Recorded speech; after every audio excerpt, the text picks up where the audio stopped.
নবীর ফুতে বরকত বেশি না কম? সাহাবারা বলল, ইয়া রাসূলুল্লাহ সাল্লাল্লাহু আলাইহি ওয়াসাল্লাম, আমাদের কুয়ার ভেতরে পানি নাই, পানির লেয়ার অনেক নিচে নেমে গিয়েছে, পানি উঠাতে পারি না গো নবী, আপনি দোয়া করে দেন। বিশ্বনবী এসে অজু করলেন, অজুর কিছু পানি মুখে নিয়ে কুলি করে ওই কুলির পানি কুয়াতে ছেড়ে দিলেন। ছেড়ে দেয়া মাত্রই পাম্প মেশিন দিয়ে পানি উঠালে যেমনি লাফিয়ে লাফিয়ে পানি ওঠে, মুহূর্তের মধ্যে নিচের লেয়ারের কুয়ার পানি লাফিয়ে লাফিয়ে উপরে উঠতে শুরু করেছে। আরেক সাহাবী বললেন, ইয়া রাসূলুল্লাহ, ইয়া হাবিবাল্লাহ, আমাদের কুয়ার পানি বড্ড লবণাক্ত, লবণাক্ত পানি আমরা পান করতে পারি না, আপনি এসে দোয়া করে দেন যাতে কুয়ার লবণাক্ত পানিটা মিঠা পানি হয়ে যায়। বিশ্বনবী সাহাবীর সাথে গেলেন, ওযু করলেন, কুলির পানি কুয়াতে ছাড়লেন। 1000 বছরের লবণাক্ত কুয়ার পানি মুহূর্তের মধ্যে মিঠা পানি বানিয়ে দিল কে? এই সুন্দর ফুল, সুন্দর ফল, মিঠা নদীর বাহানি, আল্লাহ তোমার মেহেরবানি। তুমি কতই দিলে রতন, ভাই বেরাদর পুত্র স্বজন, ক্ষুধা পেলে অন্ন যোগাও, মানি চাই না মানি, আল্লাহ তোমার মেহেরবানি। পড়েন, সুন্দর ফুল, মিঠা নদীর পাহানি, আল্লাহ তোমার মেহেরবানি। সুবহানাল্লাহ পড়েন। বিশ্বনবীর ফুতে বরকত আছে না নাই? কারণ ইমানটা ছিল তাজা। তাজা ইমান থাকলে সব সম্ভব। চিল্লা এখন ঠিক কিনা? যে ইমান প্রয়োজনে জ্বলে ওঠে না, যে ইমান সত্যনের কথা বলে না, যে ইমান প্রয়োজনে জ্বলে ওঠে না, যে ইমান সত্যনের কথা বলে না, যে ইমান বাস্তবে নাই, যে ইমান অন্তরে নাই, মুখে শুধু কথার কলি, কি করে তারে বলো ইমানে বলি? ঠিক কিনা? কি করে তারে বলো ইমানে বলি? কি করে তারে বলো ইমানে বলি? যে ইমান দিন কায়েমের আন্দোলনের ধার ধারে না, যে ইমান লেবাসধারী কোরআন হাদিস তাও পড়ে না, যে ইমান খাজার নামে মাজার গড়ে ফুলুস কামায়, আছে না নাই? যে ইমান শিরকিয়াতের আমল করে ভীত না হয়, যে ইমান ইমানে বলে নাস্তিকতার মঞ্চে ওঠে, আছে না নাই? যে ইমান বাতিল মতের দোসর হয়ে ফায়দা লুটে, যে ইমান শুধুই কেবল খায় দায় আনন্দ করে, যে ইমান দেখে না যে আরাকানে ভাইরা মরে, যে ইমান বাস্তবে নাই, যে ইমান অন্তরে নাই, মুখে শুধু কথার কলি, কি করে তারে বলো ইমানে বলি? কি করে তারে বলো ইমানে বলি? কি করে তারে বলো ইমানে বলি? চিৎকার করে বলেন ঠিক কিনা? তার মানে ইমানে ইমানে পার্থক্য আছে না নাই? আমরা পাক্কা ইমানদার হতে চাই, আমরা পরিপূর্ণ মুমিন হতে চাই। যে ইমান ছিল আবু বকরের অন্তরে, যে ইমান ছিল ওমরে ফারুকের অন্তরে, আল্লাহ তুমি কবুল করো। তাহলে এই সূরা এমন সূরা, যে সূরা পরে ফু দিলে অসুস্থরে সুস্থ করে দেয় কে? বিশ্বাস হয়? ইমান আছে তো?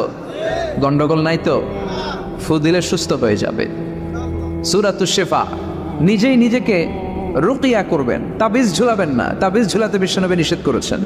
যে তাবিজ ঝুলায় আল্লাহ তাআলা ওই তাবিজের উপর তাকে ন্যস্ত করে দেয় আর বলে, আমার রহমত তোর থেকে তুলে নিলাম, দেখি তোরে কে বাঁচা। এজন্য আজ থেকে তাবিজ যা আছে ছিঁড়ে ফেলবেন। আল্লাহ সহি সমঝ দান করো। তো তাবিজ যারা পড়েন ছিঁড়ে ফেলবেন আজকে। রাজি আছেন তো?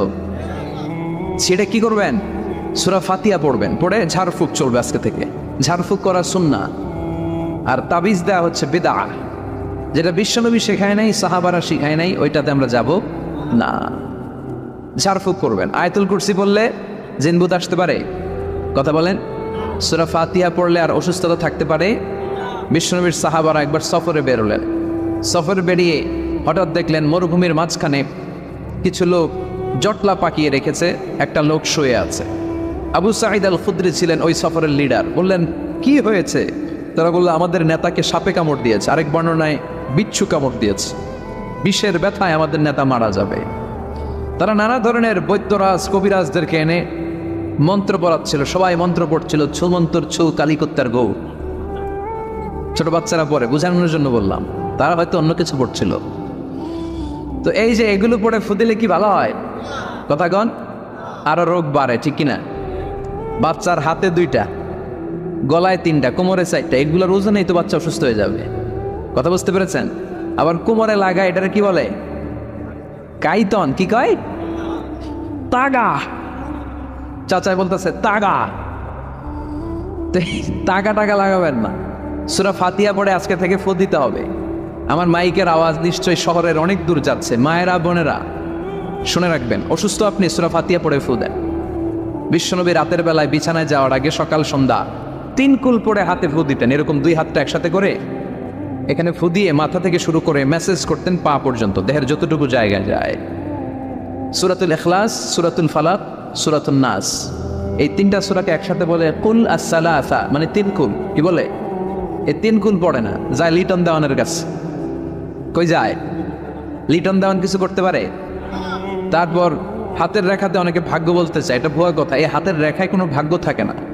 আপনারা শুনলেই কিছু মানবেন না, আপনারা কোরআন হাদিস দিয়ে যাচাই করবেন, দলিল খুঁজবেন। কি খুঁজবেন? দলিল। 1.5 কাঠার একটা জায়গা কুমিল্লা শহরে কিনবে, এটার দলিলটা ঠিক আছে কিনা দেখার জন্য পাগল হয়ে যাবে।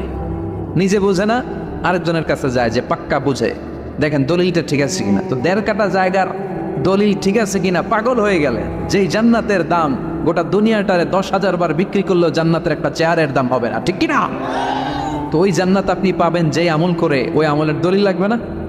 কথা বলেন। তবে বিনয়ের সাথে, কারো কাছে যখন দলিল চাবেন বিনয়ের সাথে আগে বুঝে নিবেন কার সাথে কথা বলতেছেন। You have to know who you are talking with, you don't know who you are dealing with. অনেকে জানে না কার সাথে কেমন করে কথা বলতে হয়। এজন্য আমি বলি যে জাননেওয়ালার উপরও জাননেওয়ালা আছে, তোমার অনেক পড়তে হবে, অনেক জানতে হবে, তাহলে তুমি সব বুঝবা, ঠিক কিনা? তো আমরা ঝাড়ফুঁক করবো। আবু সাইদ খুদরি বলল, এই সুমন্তর সু কালিকুত্তার গু, এটাতে কিছু হবে না। আমার কাছে এমন জিনিস আছে, এটা দিয়ে ফু দিলে ভালো করে দেয় কে? সবাই বললো তাহলে আমাদের নেতাকে ভালো করো। আবু সাইদ খুদরি বলল তাহলে আমার ছাগল দিতে হবে, 1 পাল ছাগল। ওরা রাজি হলো, সবাইকে সরিয়ে উনি বসলেন। এই জীবনে প্রথম উনি রুকিয়া করেছেন। সূরা ফাতিহা পড়ে একবার ফু দিলেন, চোখ বন্ধ ছিল, সর্দারের চোখ খুলে ফেলেছে। আবার ফু দিলেন, এবার বসে গেছে, আবার ফু, হাঁটতে শুরু করছে, পুরা সুস্থ। সুবহানাল্লাহ পড়েন। 1 পাল ছাগল পেলেন, প্রতিমধ্যে একটা ছাগল জবাই করেও খেলেন। এরপর বিশ্বনবীর কাছে এসে মাসালাটা রিচেক করে নিলেন, ক্রস চেক, ডাবল চেক। আপনারা এখন ইউটিউবের সময় না, যে কোনো জিনিস সার্চ দিলেই সব পাওয়া যায়, আপনি জানতে পারবেন। তো একটা বিষয়ের উপর অনেকগুলো আলেমের বক্তব্য শুনবেন, ফলে ওভারঅল একটা ধারণা আপনি পেয়ে যাবেন। বুঝতে পেরেছেন? বিতরের সালাত কয় রাকাত, অনেক মন্তব্য আছে, অনেক মতামত আছে। আপনি 5 জন স্কলারের কথা শুনেন, মোটামুটি একটা আন্দাজ পেয়ে যাবেন যে এটাই হয়তো হকের কাছাকাছি। গোড়ামি করা যাবে? ইসলামে গোড়ামি নাই। ইসলামের সৌন্দর্য হচ্ছে আত-তাইসির, simplicity is the beauty of Islam. সহজীকরণ হচ্ছে ইসলামের সৌন্দর্য। বিশ্বনবীকে যে কোনো অপশন দিলে সবচেয়ে সহজ অপশনটা নিতেন। সুবহানাল্লাহ পড়েন।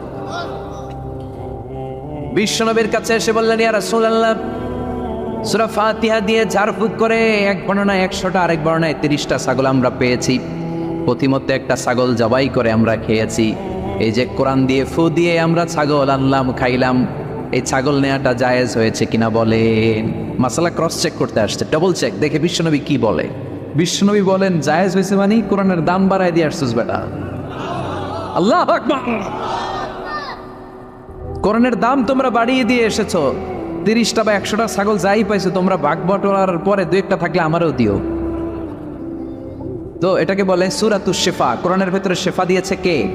ওয়ানুনাজ্জিলু মিনাল কুরআনি মা হুয়া শিফাউ ওয়া রাহমাতুল লিল মুমিনিন ওয়া লা ইয়াজিদুল যালিমিনা ইল্লা খাসারা। এই কোরআনের মধ্যে আমি শিফা দিয়েছি, রহমত দিয়েছি, বরকত দিয়েছি। মুমিনদের জন্য কোরআনকে শিফা বানিয়েছে কে? সূরাতুশ শিফা মনে থাকবে। এই যে পীর সাহেব হুজুরের কাছে যে আসেন ফু দেওয়ার জন্য, যে হুজুর ফু দেন, হুজুরে কি পড়ে ফু দেয় জানেন? আজকে গোবর ফাঁস করে দিয়ে যায় হুজুরের, সূরাতুল ফাতিহা পড়ে ফু দেয়। হুজুরের কাছেও আইসেন, আপনারাও ফু দিয়ে নিজেরাও দিবেন। সবসময় যে হুজুরের কাছ থেকে নিতে হবে তা না, আব্বা আম্মার কাছ থেকে নিবেন। আব্বার কাছ থেকে নিলে এটা সবচেয়ে দামি ফু, ঠিক কিনা? 2 গ্লাসে পানি, পৃথিবীর সবগুলো পীর সাহেবরে বললাম, হুজুর এই গ্লাসে একটু ফু দেন। হুজুর আমার ফু দিয়ে দিল। আমার আব্বা উনি আরেক গ্লাসের পানির মধ্যে ফু দিয়ে দিল। মুহূর্তের মধ্যে আমার আব্বার ফুটা কাজে লেগে যাবে। গোটা পৃথিবীর পীর সাহেব একদিকে, বাবা মার দোয়া আর ফু আরেক দিকে, ঠিক কি না? তো এই জন্য সূরাতুল ফাতিহার এক নাম হচ্ছে সূরাতুশ শিফা। কি নাম? সূরাতুশ শিফা। আবার এই সূরার আরেক নাম হচ্ছে সাবউল মাসানি, নিত্য পাঠনীয় সপ্তবাক্য। নিত্য পাঠনীয় সপ্তবাক্য, যেই সূরাটা প্রতিদিন পড়া হয়। রব্বুল আলামিন বলেন, ওয়ালাকাদ আতাইনাকা সাবআম মিনাল মাসানি ওয়াল কুরআনাল আযীম। ও নবী, আমি আপনাকে নিত্য পাঠনীয় 7টা বাক্য দান করেছি, সাথে সাথে কোরআনে আজিম দান করেছি। সুবহানাল্লাহ।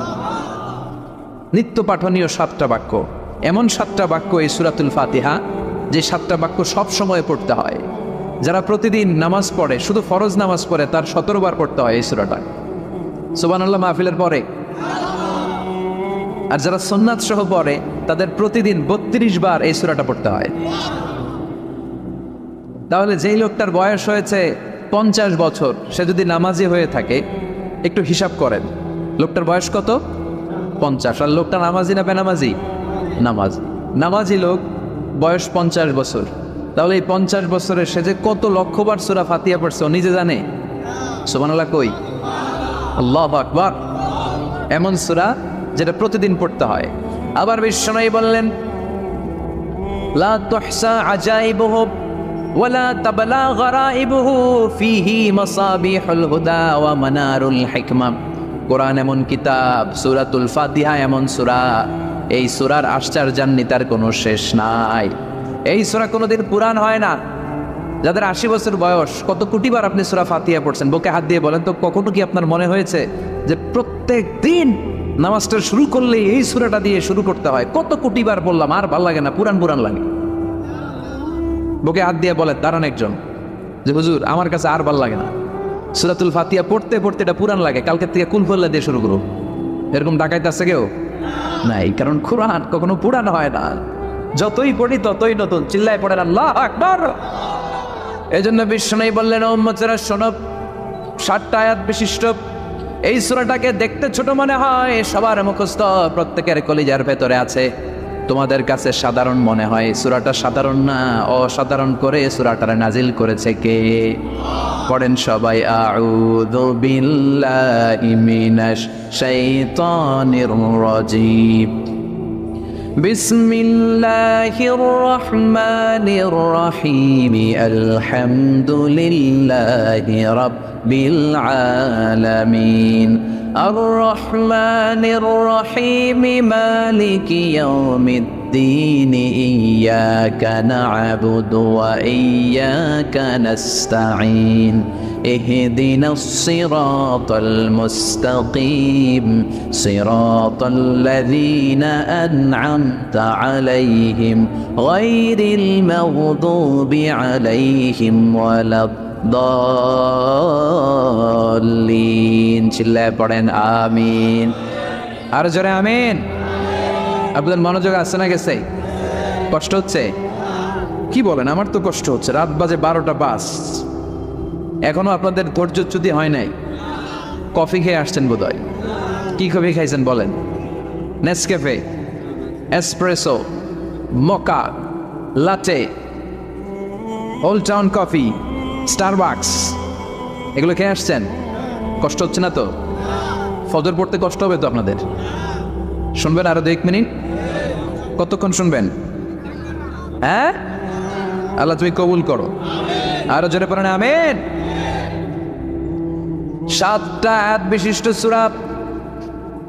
রব্বুল আলামিন এই সূরাটাকে ওয়েলকামিং লেটার করে পাঠিয়েছেন। আল্লাহু আকবার। ওয়েলকামিং লেটার, অভিনন্দন পত্র।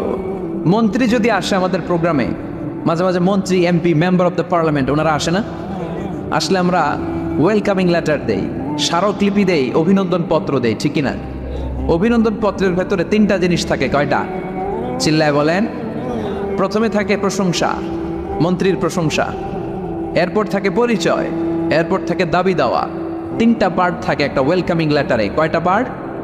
প্রথমে থাকে প্রশংসা।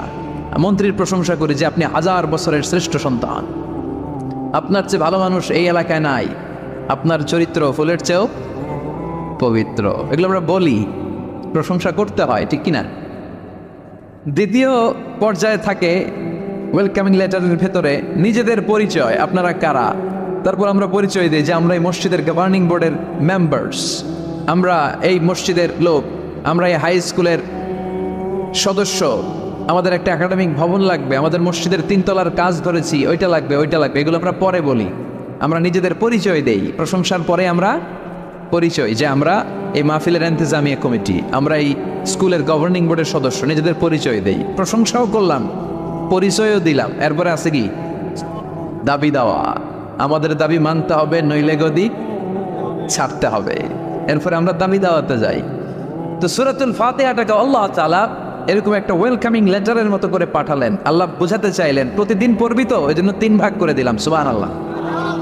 প্রথম 3টি আয়াতে আমি রব্বুল আলামিনের প্রশংসা তোরা করবি, চতুর্থ আয়াতে তোরা তোদের নিজেদের পরিচয় আমার কাছে পেশ করবি, এরপরে শেষ 3টা আয়াতে তোদের দাবি দাওয়া বিনয়ের সাথে আমার কাছে পেশ করবি। প্রথম 3 আয়াতে প্রশংসা কার? আল্লাহ বললেন আলহামদুলিল্লাহি রাব্বিল আলামিন, সকল প্রশংসার মালিক হলেন আল্লাহ, যিনি হলেন জগৎ সমূহের রব। আল্লাহু আকবার। হামদুন মানে প্রশংসা, হামদুন মানে কি? প্রশংসা কার? কম কম না বেশি বেশি? বিশ্বনবী মসজিদে নববীতে ইমামতি করছেন, আল্লাহু আকবার বলে নামাজ শুরু করলেন, কেরাত পড়লেন, রুকুতে গেলেন, রুকু থেকে দাঁড়িয়ে বিশ্বনবী পড়লেন সামি আল্লাহ। পেছন থেকে সাহাবারা ছোট্ট আওয়াজে গুনগুনিয়ে পড়লেন রব্বানা রব্বানা ওয়ালাকাল হামদ। এক সাহাবী নিজ থেকে ফিসফিস করে পড়লেন হামদান কাসীরান তাইয়িবান মুবারাকান ফি। 4টা অতিরিক্ত শব্দ নিজ থেকে বানিয়ে পড়লেন। কয়টা? 4টা শব্দ আমার সাথে সাথে আওয়াজ করে পড়েন। হামদান কাসীরান তাইয়িবান মুবারাকান ফি। আবার পড়েন হামদান কাসীরান তাইয়িবান মুবারাকান ফি। 4টা শব্দ। বিশ্বনবী সালাত শেষ করলেন, সালাত শেষে তিনি আওয়াজ করে পড়তেন আল্লাহু আকবার, 3 বার পড়তেন আস্তাগফিরুল্লাহ। এরপর আজকারগুলো পড়ে তিনি সাহাবাদেরকে বললেন, কে অতিরিক্ত 4টা তাসবিহ পড়েছো? দাঁড়াও, আমি তো এই 4টা তাসবিহ শিখাই নাই, কে পড়েছো? কেউ দাঁড়ায় না, ভয়। বিশ্বনবী অভয় দিলেন, দাঁড়াও আমি কিচ্ছু বলবো না। এক সাহাবী দাঁড়ালেন, দাঁড়িয়ে বললেন ইয়া রাসূলুল্লাহ আমি পড়েছি। বিশ্বনবী বললেন কেন পড়েছো? এই হামদান কাসীরান তাইয়িবান মুবারাকান ফি, এই 4টা তাসবিহ তো আমি শিখাই নাই, পেলে কোত্থেকে? সাহাবী বলে ইয়া রাসূলুল্লাহ ইয়া হাবিবাল্লাহ, আল্লাহর তাসবিহ যখন আমি পড়ি, আল্লাহর জিকির যখন আমি পড়ি, কম কম পড়লে আমার পোষায় না, আমার পড়তে হয় বেশি বেশি। এজন্য আমি নিজ থেকে আই ফেব্রিকেটেড দিস তাসবিহ, আমি নিজ থেকে এটা বানিয়ে পড়েছি। বিশ্বনবী বললেন ও সাহাবী ভয় পেও না, চিন্তা করো না, তোমরা দেখো না এই নামাজরত অবস্থায় আমি দেখেছি বিদউ ওয়া 30 মালায়েকা, 30 জনেরও বেশি ফেরেশতা। তোমার এই অতিরিক্ত 4টা যে তাসবির সওয়াব হয়েছে, এই 4টা তাসবির সওয়াবটা 30 জনেরও বেশি ফেরেশতা। কে কার আগে এই সওয়াবটা আল্লাহর আরশে পৌঁছে দিবে, এ নিয়ে ফেরেশতাদের মধ্যে আকাশে প্রতিযোগিতা চলছিল। আকাশে তারা কম্পিটিশন করছিল, কে কার আগে আল্লাহর দরবারে পৌঁছে দিবে এই প্রশংসা। এজন্য আল্লাহর প্রশংসা কম কম না বেশি বেশি? আল্লাহর প্রশংসা করে আমরা শেষ করতে পারবো? সাগরের জলকে কালি করে, গাছের পাতাকে খাতা করে, তোমার মহিমা লেখা শেষ হবে না, যদিও লিখি প্রভু জীবন ভরে। সাগরের জলকে কালি করে, গাছের পাতাকে খাতা করে, তোমার মহিমা লেখা শেষ হবে না, যদিও লিখি প্রভু জীবন ভরে। সাগরের জলকে কালি করে। সুবহানাল্লাহ পড়েন। উপমাটা খেয়াল করেছেন? মেটাফরিক, এটাকে বলে মেটাফোর, রূপক অর্থে মাজাজি ভাবে আল্লাহ বলেছেন সাগরের জল যদি কালি হয়, গাছের পাতা যদি খাতা হয়। পৃথিবীতে কয়টা গাছ আছে? পৃথিবীতে বাদ দেন, কুমিল্লাতে গাছের পরিমাণ কেমন? অনেক। তো কুমিল্লায় যদি অনেক হয়, বাংলাদেশে কেমন? বাংলাদেশেও অনেক। আচ্ছা, তো আফ্রিকার জঙ্গলের কি অবস্থা? সুবহানাল্লাহ পড়বেন না? এই সব গাছের পাতা যদি খাতা হয়ে যায়, সাগরের জল যদি কালি হয়ে যায়, পৃথিবীর সবচেয়ে গভীরতম সাগরের নাম প্রশান্ত মহাসাগর, গভীরতা সবচেয়ে গভীর জায়গার নাম মারিয়ানা ট্রেঞ্চ, গভীরতা প্রায় 36,000 ফিট। দ্বিতীয় গভীরতম সাগরের নাম আটলান্টিক মহাসাগর, সবচেয়ে গভীরতম জায়গার নাম হচ্ছে পুয়ের্টো। এই পুয়ের্টোরিকোর গভীরতা প্রায় 33,000 ফিট। মহাসাগর কি পৃথিবীতে শুধু দুইটা? কথা বলেন। প্রশান্ত মহাসাগর, আটলান্টিক মহাসাগর, ভারত মহাসাগর, উত্তর দক্ষিণ, কত মহাসাগর, কত সাগর। এই আমাদের বঙ্গোপসাগর, লোহিত সাগর, ভূমধ্য সাগর, চায়না সাগর, কৃষ্ণ সাগর, সাগর আর সাগর। এই পৃথিবীর 70 ভাগ শুধু সাগর, 70 ভাগ শুধু হানি আর হানি, নোয়াখালীর ভাষায় পানি আর পানি। তো এই সব পানিগুলো যদি কালি হয়ে যায়, আল্লাহর কথার ওজন কি দেখেন। কোত্থেকে আল্লাহ এই মেটাফোর রূপকর্থ নিয়ে আসলেন। সব সাগরের পানি যদি কালি হয়ে যায়, সব গাছের পাতা যদি খাতা হয়ে যায়, সাগরের জল নামক কালি দিয়ে গাছের পাতা নামক খাতার উপরে যদি আমি আল্লাহর প্রশংসা লিখতে শুরু করে দাও, সাগরের জলও শেষ হয়ে যাবে, গাছের পাতাগুলো ফুরিয়ে যাবে, আমি আল্লাহর প্রশংসা করে শেষ করা যাবে না। قل لو كان البحر مدادا لكلمات ربي لنفد البحر قبل أن تنفد كلمات ربي ولو جئنا بمثله مددا। সুবহানাল্লাহ পড়। সব ফুরিয়ে যাবে, ফুরাবে না আল্লাহর প্রশংসা। এজন্য আল্লাহ আলহামদু দিয়ে শুরু করলেন। সকল প্রশংসা, হামদুন মানে প্রশংসা, আর এর সাথে আলিফ আর লাম যখন অ্যাটাচ করে দেয়া হলো, তখন প্রশংসার যত ধরন হতে পারে, যত আকসাম হতে পারে, যত প্যাটার্ন আর ডিজাইন হতে পারে, সব প্রশংসার একচ্ছত্র অধিপতি একজন। চিল্লায় বলেন তিনি কে? এই পৃথিবীতে আল্লাহর সবচেয়ে বেশি প্রশংসা করেছেন বিশ্বনবী মুহাম্মদ সাল্লাল্লাহু, আবার নিজেও প্রশংসিত। ওনার এক নাম আহমদ, মানে যিনি সবচেয়ে প্রশংসা করে, আবার মুহাম্মদ মানে নিজেও প্রশংসিত। জান্নাতীদেরকে নিয়ে বিশ্বনবী যখন কিয়ামতের দিন বিচার শেষে জান্নাতের দরজায় যে কড়া নাড়বে, ওই দিন বিশ্বনবীর হাতে একটা পতাকা থাকবে। ওই পতাকার মধ্যে ওই শব্দটা লেখা, সূরাতুল ফাতিহার প্রথম শব্দ যেটা। সূরাতুল ফাতিহার প্রথম শব্দ কি? আলহামদু। বিশ্বনবীর হাতের পতাকায় ওইটা লেখা থাকবে, লিওয়াউল হামদ, প্রশংসার পতাকা। সুবহানাল্লাহ পড়বেন না? তার মানে আমরা এই সিদ্ধান্তে উপনীত হলাম যে সব সময় প্রশংসা করতে হবে একজনের। তিনি কে? আল্লাহ বললেন আলহামদু, আলহামদু লিল্লাহ। সব প্রশংসার মালিক হলেন আল্লাহ। কি সুন্দর নাম তার, কি মজার নাম। আলিফ লাম লাম হা, আলিফ লাম। সবাই বলেন আলিফ লাম লাম হা, আওয়াজ করে আলিফ লাম লাম হা। এটা কার নাম? আল্লাহর নামটা জপতে কেমন লাগে? হৃদয় থেকে এই গভীর রাতে আল্লাহর একটা ডাক দেন তো, বলেন আল্লাহ। প্রাণটা জুড়িয়ে আবারও আল্লাহরে ডাকেন, বলেন ইয়া আল্লাহ। নামটা মজা লাগে না? আল্লাহ বলেন হুয়াল আউয়াল ওয়াল আখির ওয়াল যাহির ওয়াল বাতিন। তিনি প্রথম, তিনি শেষ, তিনি প্রকাশ্য, তিনি গোপন। সুবহানাল্লাহ। তার মানে প্রথমে কে, শেষে কে?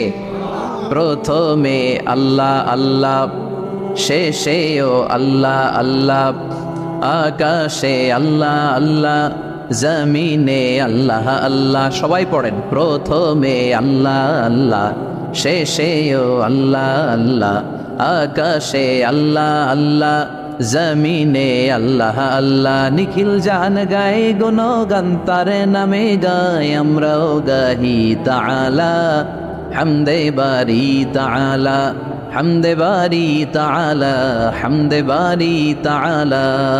সুবহানাল্লাহ পড়েন। আলহামদুলিল্লাহ। সকল প্রশংসার মালিক কে?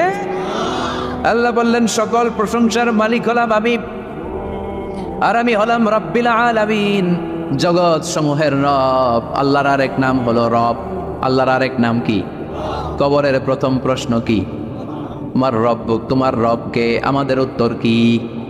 আমরা বলবো আল্লাহ আমারে রব, আল্লাহ আমারে রব। দমে দমে তনু মনে তারি অনুভব, আল্লাহ আমারে রব। তোমার দুনিয়াতে আমি যেদিকে তাকাই, অথই নিয়ামাতে ডুবে আছি সবাই। পাক পাখালির গানে শুনি তাসবিহ কল রব, তাসবিহ কল রব। আল্লাহ আমারে রব। ওনার নাম হচ্ছে রব। নাম কি? এজন্য আমরা যখন দোয়া করি, দোয়ার শুরুতে কোন শব্দ থাকে? রব। রব্বানা যালামনা আনফুসানা ওয়া ইল্লাম তাগফির লানা ওয়া তারহামনা লানাকুনান্না মিনাল খাসিরিন। রব্বানা আতিনা ফিদ দুনিয়া হাসানাতাও ওয়া ফিল আখিরাতি হাসানাতাও ওয়া কিনা আযাবান নার। মুসা আলাইহিস সালামের জিহ্বা দিয়ে কথা বের হয় না, উনি দোয়া করলেন রব্বিশরাহলি সাদরি ওয়া ইয়াসসিরলি। তার মানে সব দোয়ার শুরুতে কার নাম? আবার যখন আমরা রুকুতে যাই আমরা পড়ি সুবহানা রাব্বিয়াল। আবার যখন আমরা সিজদায় ঢলে পড়ি আমরা পড়ি সুবহানা রাব্বিয়াল আ'লা। চিল্লায় কোন ঠিক কিনা? রব মানে হচ্ছে সাস্টেইনার, বিধানদাতা, রিজিকদাতা, পালনকর্তা। আল্লাহর একটা নাম হচ্ছে রব। আমাদের রব কে? আল্লাহ। রব কারে বলে একটু সহজে আজকে বুঝিয়ে দিয়ে যাই। রব হচ্ছে যার যখন যেটা যতটুকু দরকার তাকে তখন সেটা ততটুকু যিনি চাওয়ার আগেই দিয়ে দেয়, তার নাম রব। বুঝতে পেরেছেন? সহজ হয়েছে না কথাটা? যার যখন যেটা যতটুকু দরকার তাকে তখন সেটা ঠিক ততটুকু যিনি ফরিয়াদ করার আগেই পৌঁছে দেয়, তার নাম রব। আমাদের যখন যেটা লাগে ব্যবস্থা করে কে? মায়ের পেটে 8 মাস ছিলাম, 9 মাস ছিলাম, 10 মাস ছিলাম, এই 8 মাস 9 মাস আমারে খাবার দিল কে? পানি দিল কে? অক্সিজেন দিল কে? চাইছিলেন? মায়ের পেটে চাইছিলেন না আল্লাহর কাছে যে আল্লাহ ঠিক মতো দিও, টাইমলি খাবার পাঠাই দিও? চাইছিলেন? চাওয়ার আগে যার যা লাগে কে দেয়? তাকে বলে রব। আবার মায়ের পেট থেকে দুনিয়ায় আসলেন, আমার মায়ের জরায়ুর সাথে আমার নাড়ের একটা কানেকশন, একটা লাইন, ওই লাইন দিয়ে আল্লাহ 9 মাস যাবত আমারে পানি দিলেন, খাবার দিলেন, অক্সিজেন দিলেন। সঙ্গত কারণে এই দুনিয়াতে আসলে দুনিয়ার মানুষ ওই লাইনটা কেটে দেয় নাকি রেখে দেয়? কেটে দেয়। কেটে দিলে বাচ্চা প্রথম চিৎকারটা দেয়, মানব শিশু প্রথম চিৎকার হাঁকে পৃথিবীতে, ওয়া ওয়া। আমরা শুনি ওয়া, আসলে আল্লাহরে ডাক দেয়। আল্লাহরে ডেকে বলে মাবুদ, খাবারের, অক্সিজেনের আর পানির একটা মাত্র লাইন ছিল, চিল্লায় বলেন কয়টা? দেখো দুনিয়ার মানুষ কত অনিষ্ঠুর। আসার সাথে সাথেই কারোর সাথে আমার শত্রুতা নাই, জমি নিয়ে মারামারি নাই, কিলাকিলি নাই, একটা মাত্র খাবারের লাইন দিয়ে 10 মাস বেঁচেছিলাম। মানুষগুলো নিষ্ঠুর, খাবারের একটা লাইন কেটে দিল, এখন খাবো কি? আল্লাহ বলেন গোলাম, যে আল্লাহ 10 মাস ধরে মায়ের পেটে খাওয়ালাম, ওই আল্লাহ এখনো আছে না নাই? একটা লাইন ছিল মায়ের নারের ভেতরে, খাবারের একটা লাইন। চিন্তা নাই, কষ্ট নাই, দুঃখ নাই। একটা খাবারের লাইনের বদলে আজ থেকে তোর মায়ের বুকের ভেতরে খাবারের 2টা লাইনের ব্যবস্থা করে দিলাম। চাইছিলেন যে আল্লাহ আসার সাথেই তো আমার লাইন কেটে দিবে, খানা কিন্তু রেডি রেখেন আল্লাহ? চাইছিলেন না সবাই? চাওয়ার আগেই যার যা লাগে যিনি দিয়ে দেয় তার নাম তাফসীর। বুঝতে পারছেন? এরপরে মায়ের দুধ খেতে লাগলাম। মায়েরা গভীর রাত মাইকের সাউন্ড যাদের কানে যায়, বুকের দুধ খাওয়াবেন ছেলে মেয়েদেরকে। বাচ্চা ডেলিভারি হওয়ার পরেই মায়ের বুকে যে দুধটা আসে এটার বলে শাল দুধ। এটা আল্লাহর পক্ষ থেকে বাচ্চার জন্য প্রাকৃতিক টিকা। সুবহানাল্লাহ বলবেন না? আমরা হসপিটালে যে টিকা দেই 5টা 7টা, প্রথম টিকাটা আল্লাহ ফ্রি দিয়ে দিছে। বাচ্চাদের গ্রোথ হবে না যদি না খাওয়ান, খাওয়াবেন, সব মায়েরা খাওয়াবেন। ওয়াল ওয়ালিদাতু ইউরদি'না আওলাদাহুন্না হাওলাইনি কামিলাইন, 2 বছর খাওয়াবেন। যারা বৃদ্ধাশ্রমে থাকতে চান না তারা খাওয়াবেন, আর যারা ডানু খাওয়াবেন তাদের জায়গা হবে কি? ছেলে আমার মস্ত মানুষ, মস্ত অফিসার, মস্ত ফ্ল্যাটে যায় না দেখায় পারেও পার, নানান রকম জিনিস আর আসবাব দামি দামি, সবচেয়ে কম দামি ছিলাম একে মাত্র আমি। ছেলের আবার আমার প্রতি অগাধ সম্ভ্রম, আমার ঠিকানা তাই বৃদ্ধাশ্রম। কি দুঃখের কথা, মা কেঁদে কেঁদে বলে কোনো মা বাবার জন্য বৃদ্ধাশ্রমে থাকা না লাগে, ঠিক কিনা? তো বৃদ্ধাশ্রমে যারা থাকতে চান না তাদেরকে দুধ খাওয়াবেন, দেখবেন এই ছেলেগুলো এরকম ডাকাত হবে না। আল্লাহ তুমি বুঝার তৌফিক দাও। তার মানে মায়ের পেটে যখন ছিলাম খাবার দিল কে? দুনিয়াতে আসার পরে বুকের দুধের ব্যবস্থা করলো কে? আচ্ছা, মায়ের বুকের দুধ যখন আমরা খেতাম আমাদের দাঁত ছিল? ছিল না। তার মানে দাঁত দরকার নাই, দেয়ও নাই। বয়স আমার 1 বছর 2 বছর যখন হইতে শুরু করলো, একটু বড় হয়েছে, এখন তো শুধু দুধে চলবে না, এখন মাছ খাইতে হবে, গোশ খাইতে হবে, কুরবানির হাড্ডি চাবাইতে হবে, কথা কন? তো এখন আমার দাঁতের দরকার আছে না নাই? দাঁত যখন দরকার ছিল না দেয় নাই, যখনই দরকার তখনই দিছে কে? আবেদন করছিলেন না অনলাইনে? কথা কন? অনলাইনে আবেদন করছিলাম তো আমরা, জাল্লা বয়স যখন ঠিক এই পর্যায়ে চলে যাবে দাঁত দিও তুমি, দাঁত চাইছিলেন? চাওয়ার আগে যিনি দেয় তার নাম। দেখেন বাংলাদেশে ভাল্লুক, উল্লুক, বাঘ যেগুলো আছে এগুলোর গায়ের পশমগুলো পাতলা। এই বাঘই যেগুলো স্ক্যান্ডিনেভিয়ান কান্ট্রিগুলোতে, সাইবেরিয়াতে আছে, ডেনমার্কে আছে, সাইবেরিয়াতে, তারপর নরওয়েতে, অসলোতে যেই বাঘ ভাল্লুকগুলো আছে ওদের চামড়া ইয়া মোটা, মনে হয় যেন প্রাকৃতিক কম্বল দিয়ে আল্লাহ এই সিংহটারে তৈরি করছে। উট শুধু আরব দেশেই নাই, আরব দেশের উটের চামড়া বড় পাতলা, কিন্তু নরওয়ে আর স্ক্যান্ডিনেভিয়ান ওই বরফের এলাকাতে উট হয়, ওই উটের গায়ের মধ্যে ইয়া লম্বা লম্বা পশম। তার মানে ওখানে প্রচন্ড ঠান্ডা, ওখানে সার্ভাইভ করতে গেলে, বাঁচতে হলে গায়ের মধ্যে মোটা কম্বল লাগবে। চাওয়ার আগেই ওই প্রাণীগুলোরে কম্বল দিয়ে পাঠিয়েছে কে? আবার এই দেশের প্রাণীগুলোর চামড়া যদি মোটা হতো, উলের পশম থাকতো আর কম্বলের মতো সেটিং করা থাকতো, এই দেশের বাঘ ভাল্লুকগুলার কষ্ট হতো। তাই এই দেশের বাঘ ভাল্লুক আর ওটের চামড়া পাতলা করেছে কে? সুবহানাল্লাহ কইবেন না?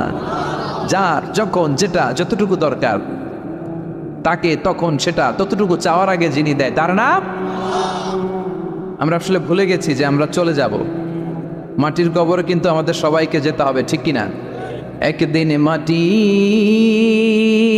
ভেতরে হবে ঘরে মন আমার, কেন বান্ধ দালান ঘর, প্রাণ পাখি উড়ে যাবে পিঞ্জর ছেড়ে, ধরা ধামে সবই রবে তুমি যাবে চলে, বন্ধু বান্ধব যত মাতা পিতা দ্বারা সত সবই হবে তোমার পরে মন আমার, কেন বান্ধ দালান ঘর, একদিন মাটির ভেতরে হবে ঘরে মন আমার, কেন বান্ধ দালান ঘর, ঠিক কিনা? চলে যেতে হবে। এজন্য এটা যেন আমাদের মাথায় থাকে যে আমরা থাকতে আসি নাই, আমাদের আখেরাতটা যেন সুন্দর হয়, সবসময় এই চিন্তা রাখতে হবে। আমাদের মোরাল বেসিস, আমাদের ethical level is going down, ইখলাস তাকওয়া ইজ গোয়িং ডাউন। আল্লাহর উপর ভয়, আল্লাহর উপর অগাধ বিশ্বাস এবং আস্থা দিন দিন আমাদের কমছে, আর দুনিয়াকে পাওয়ার লোভ আমাদের বাড়ছে, ঠিক কিনা? কিন্তু আমরা থাকতে আসি নাই, চলে যাব। আমাদের অনেক লাগবে। গোটা বিশ্বে দেখবেন যে একটা প্রতিযোগিতা মানুষের মধ্যে, ছুটছে মানুষ পাগলের মতো, আরো লাগবে, আরো টাকা লাগবে, আরো সম্মান লাগবে, আমার আরো দাপট লাগবে, আরো জায়গা লাগবে, আরো ফ্ল্যাট লাগবে, আছে না নাই? বিশ্বনবী বলেন বনি আদমের প্রত্যেককেও যদি একটা স্বর্ণের পাহাড়ের মালিক বানিয়ে দেয়া হয়, কিসের পাহাড় কথা বলেন? আচ্ছা, একটা স্বর্ণের পাহাড়ের মালিক যদি আপনি হন, আপনার পুরো 14 পুরুষ মিলে ওই স্বর্ণের পাহাড় যদি বিক্রি করেও খান, ওই পাহাড়ের অর্ধেকও শেষ করতে পারবেন? বিশ্বনবী বললেন প্রত্যেককে যদি একটা স্বর্ণের পাহাড়ের মালিকও বানিয়ে দেয়া হয়, প্রত্যেকে চাবে আরো একটা স্বর্ণের পাহাড় কেমনে নেওয়া যায়, কত বড় টাকা, ঠিক কিনা? ওয়ালা ইয়ামলা আফাহু ইল্লা তুরাব, কবরের মাটি ছাড়া কোনো কিছু বনি আদমের এই মুখকে বন্ধ করতে পারবে? আরো লাগবে, খাই খাই খাই খাই, আরো দাও, পাই নাই, এরকম অসন্তোষ আছে না নাই? অল্প খাবেন, অল্প পড়বেন, অল্প জমাবেন, অল্পের ভেতরে বরকত দিছে কে? This is the circle of life. এটাই জীবনের সার্কেল, ঘুরে ফিরে আমাদেরকে আবার চলে যেতে হয়। কুল্লু নাফসিং, everyone has to taste the taste of death. প্রত্যেককে মৃত্যুর এই স্বাদ গ্রহণ করতে হবে। কেউ বাঁচতে পারে নাই, ফেরাউন পারে নাই, নাকি পারছে? নমরুদ, সাদ্দাদ, কারুন, আবু জাহেল, এখনো যারা নেতাবি দেখায়, বেঁচে থাকতে পারবে? চলে যেতে হবে। The most certain thing in our life is death, and the most uncertain thing in our life is the time of death. আমাদের জীবনের সবচেয়ে সুনিশ্চিত বিষয় হচ্ছে মৃত্যু। মান আরাদা ওয়াইদান ফাল মাউতু ইয়াকফি। ইমাম শাফি বলেছেন যে ওয়াজ শুনতে চায়, মৃত্যুই তার জন্য বড় ওয়াজ। কেউ থাকতে পারবে না, চলে যেতে হবে। এই জীবনের সবচাইতে সুনিশ্চিত বিষয় হচ্ছে যে আমাদেরকে চলে যেতে হবে। We have to go back to our Lord. আমাদেরকে আমাদের রবের দরবারে হাজিরা দিতে হবে, ফিরে যেতে হবে, আর পাই টু পাই তিনি হিসাব নিয়ে ছাড়বেন। জাররা জাররা ভালো করেছেন ওইটাও আমলনামায় দেখতে পাবেন, খারাপ করেছেন ওইটাও।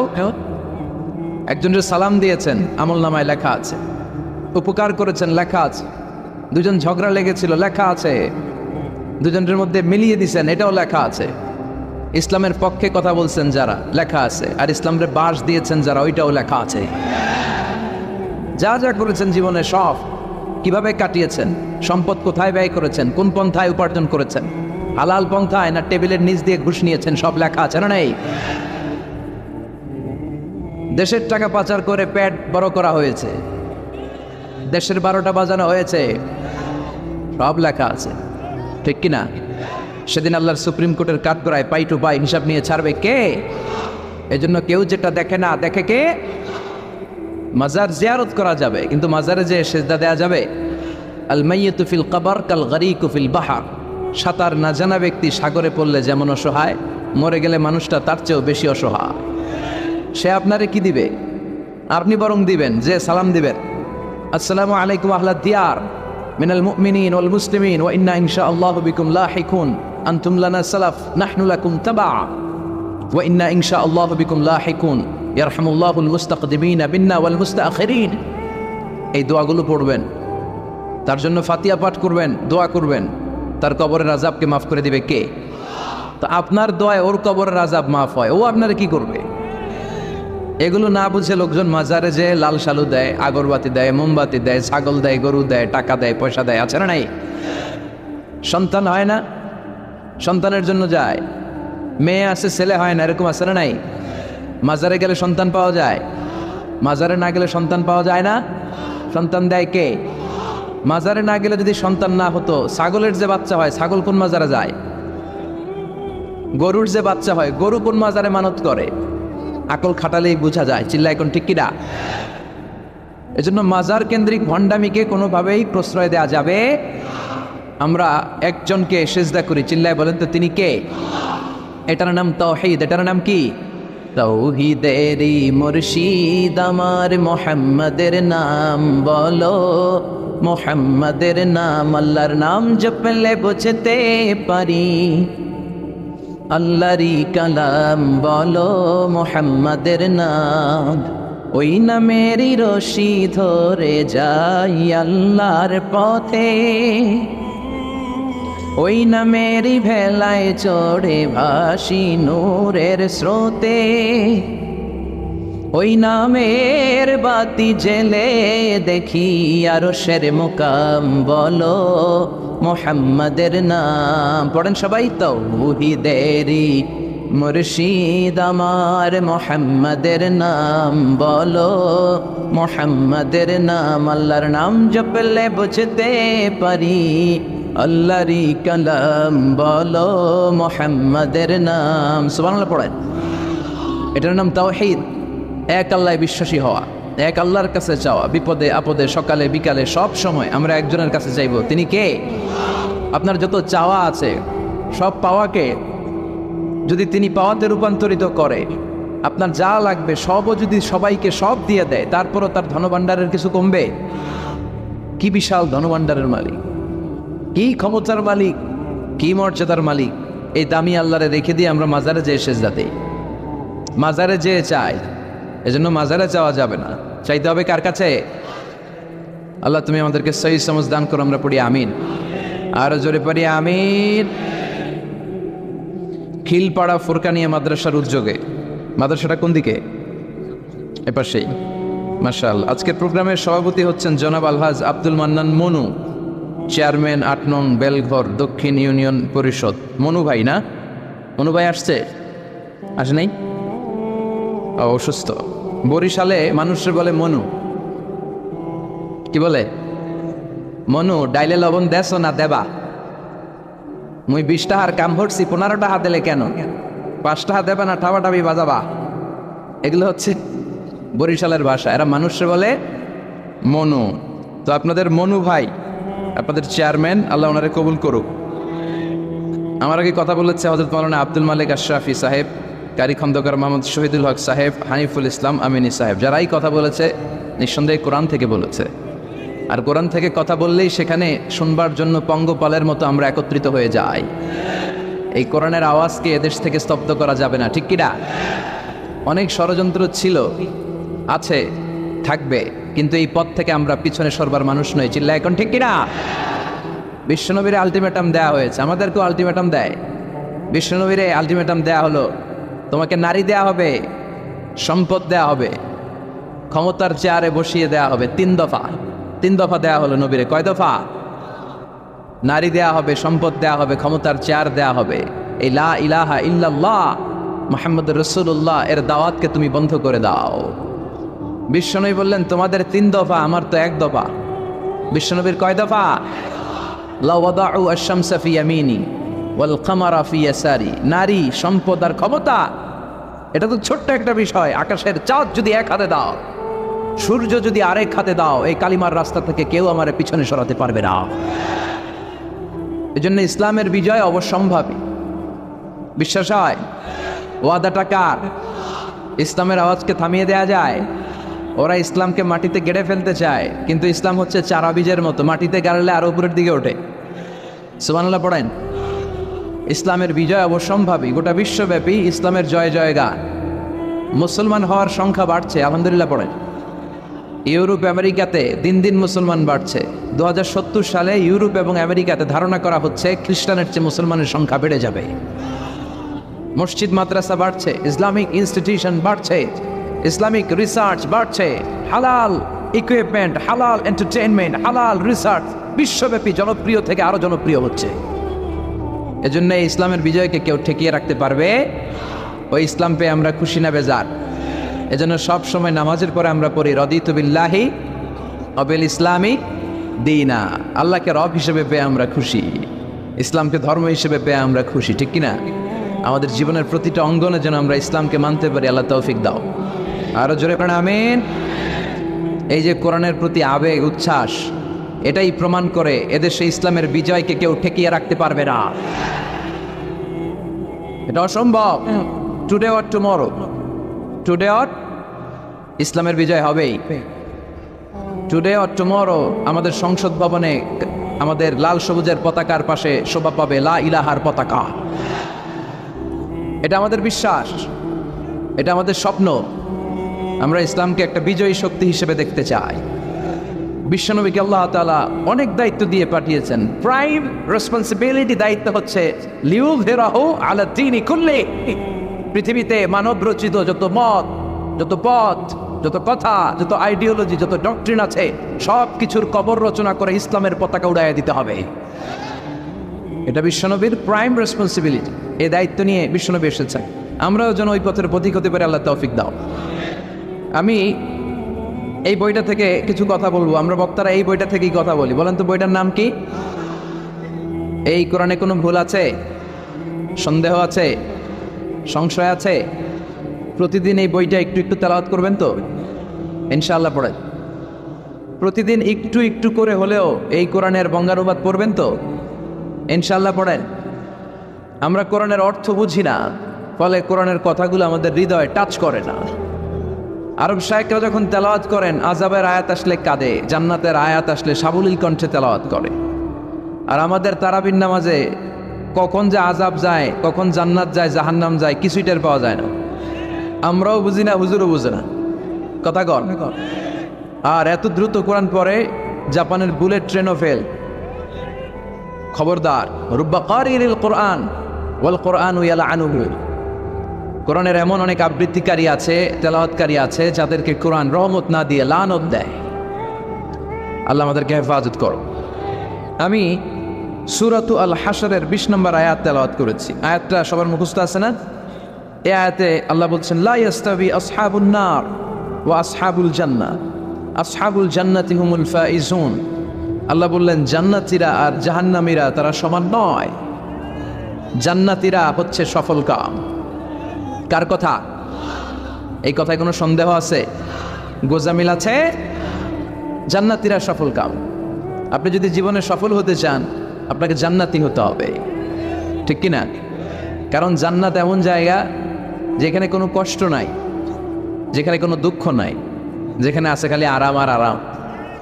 আর জাহান্নামে আছে খালি ব্যারাম আর ব্যারাম, দুঃখ, কষ্ট, ধোঁয়া, আগুন, শাস্তি, পানিশমেন্ট, ঘৃণা, ঠিক কিনা? এখন দ্য ডিসিশন ইজ ইয়োরস, সিদ্ধান্ত আপনার। আপনি কই যাবেন? জান্নাতে না জাহান্নামে? চিল্লায় বলেন, কোথায় যাবেন? মালিক তুমি জান্নাতে তোমার পাশে আমায় একটি ঘর বানিয়ে দিও, একটি ঘর বানিয়ে দিও সে বিভীষিকাময় মহাদিনে তোমার প্রতিবেশী করে নিও। মালিক তুমি জান্নাতে তোমার পাশে আমায় একটি ঘর বানিয়ে দিও, একটি ঘর বানিয়ে দিও। পড়েন আমিন। আমরা এত কিছু চাই না, আমরা চাই জান্নাতের এক কোনায় ছোট্ট একটা ঘর থাকবে, যেই ঘরের থেকে আমরা আমার রবরে দেখতে পাবো। এটাই আমাদের স্বপ্ন, এটাই আমাদের আকাঙ্ক্ষা। আর এইটা যদি হয় আর কিছু লাগে? এজন্য রাব্বুল আলামিন বলেন লা ইয়াস্তাবি আসহাবুন নারি ওয়া আসহাবুল জান্নাতি আসহাবুল জান্নাতি হুমুল ফাইজুন। জান্নাতীরা আর জাহান্নামীরা কখনো সমান নয়। জান্নাতীরা সফল কাম, জাহান্নামীরা ব্যর্থ। আমরা ব্যর্থ হতে চাই না, আমরা সফল হতে চাই, জান্নাতে যেতে চাই, ঠিক কি না? জান্নাতে যারা ঢুকবে তারাই সফল। The people of paradise, the people of heaven and the people of hellfire never be equal ever. The people of paradise gain the ultimate success in life. যারা জান্নাতি হতে পারলো তারা জীবনে সর্বোচ্চ সফলতা অর্জন করতে পারলো, ঠিক কি না? فمن زحزح عن النار وأدخل الجنة فقد فاز وما الحياة الدنيا إلا متاع الغرور. সুবহান আল্লাহ। জাহান্নাম থেকে যে মুক্তির সার্টিফিকেট পেল, জান্নাতে ঢোকার অনুমতি যে পেল, তারাই সফল হলো। কার কথা? জাহান্নাম থেকে মুক্তি আর জান্নাতে ঢোকার সার্টিফিকেট, তারাই সফল। আমরা সফল হতে চাই, ঠিক কিনা? আমরা কই যেতে চাই? কিন্তু সবাই কি জান্নাতে যাবে? এই পৃথিবীতে 700 কোটি মানুষ, সবাই জান্নাতে যাবে? কথা বলেন। রব্বুল আলামিন বলেন ফারিকুন ফিল জান্নাতি ওয়া ফারিকুন ফিস সাঈর। জান্নাতে যেতে চাই বললে যাওয়া যায় না। সবাই জান্নাতে ঢুকবে না। গোটা বিশ্বের মানুষগুলো 2 ভাগ, চিল্লায় বলেন কয় ভাগ? 1 ভাগ ঢুকবে জান্নাতে, আরেক ভাগ ঢুকবে জাহান্নামে। নাও দ্য ডিসিশন ইজ ইয়ার্স। এখন আপনাকে সিদ্ধান্ত নিতে হবে, শক্ত সিদ্ধান্ত, যে আপনি কোন ভাগে ঢুকবেন, কোন দলে ঢুকবেন। আপনার একটা শক্ত সিদ্ধান্তই আপনার জান্নাতের অধিবাসী বানাতে পারে, আর আপনার একটা দুর্বল সিদ্ধান্ত আপনাকে জাহান্নামের অঙ্গার বানিয়ে দিতে পারে, ঠিক কিনা? এজন্য সিদ্ধান্ত নেন, কই যাবেন, কোথায় যাবেন। আমরা জান্নাতে যাও ইনশাল্লাহ পড়েন। আশা রাখার দরকার আছে না নাই? আল ইমানু বাইনাল খাউফি ওয়ার রাজা। ইমান হচ্ছে ভয় আর আশার মাঝখানে। আল্লাহর ভয়ও লাগবে, আবার আশাও লাগবে, ঠিক কিনা? আল্লাহর আশা, ভরসা, দয়া, এটাই আমাদের সম্পদ। আমাদের ইবাদত, আমাদের আমল, আমাদের সম্বল বা ভরসা নয়। আমাদের ভরসা কার উপর? আমাদের ইবাদত আমাদেরকে নাজাত দিতে পারবে। আমরা যে ভাঙ্গাচুরা নামাজ রোজা করি, লোক দেখানো, এগুলোর মিজানের পাল্লায় উঠালে কোনো ওজনই হবে না। কথা বলেন। আমাদের ভরসা একজনের দয়া, তিনি কে?